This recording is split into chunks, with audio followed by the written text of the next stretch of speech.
If you're new, press the bell icon to get the latest notifications. Assalamu alaikum everyone, and welcome back to a Solana video update today. And we got some meeting coming out soon for Bitcoin. We have the FOMC meeting. Do check the video in detail for Bitcoin at the moment. And Solana, to me, I've actually seen a lot of prices, making bearish divergences.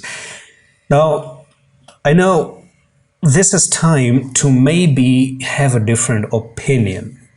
Okay, and this is going to bug a lot of people when I say this, that something wrong can happen, because we have very clear bearish divergence. Look at the prices making higher highs in here. Okay, you're moving up like this, and then look at the prices on the other side making lower highs. Okay, lower high, and this is like higher highs right there.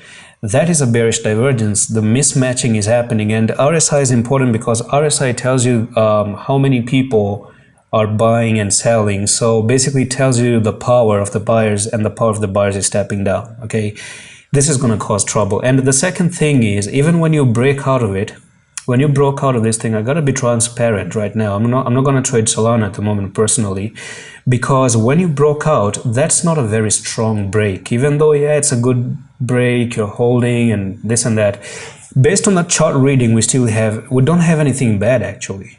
All right, we don't have anything bad. But based on the RSI and combining the RSI and the chart pattern, something is definitely bad, considering that, even though you're breaking resistances and whatnot, but something is actually looking bad. The second thing to keep an eye on is that you have a bearish engulfing candlestick right here. Okay, these two candlesticks combined are bearish engulfing, and they actually mean that you can try to reverse to the downside anytime soon. So that's another thing that you have to keep an eye on. So basically, it is what it is right now.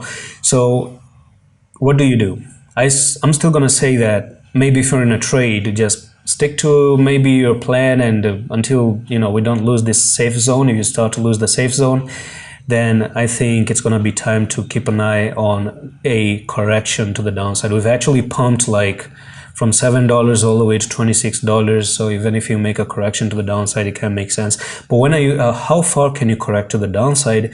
I'm going to tell you. If this is your local top right now at 26.2, then you could actually look for maybe $20, start to lose $20, and then you could have a big whooping correction all the way down to $12.67 based on the FAB as well. So let's see what happens, and we'll see you the next one in the office.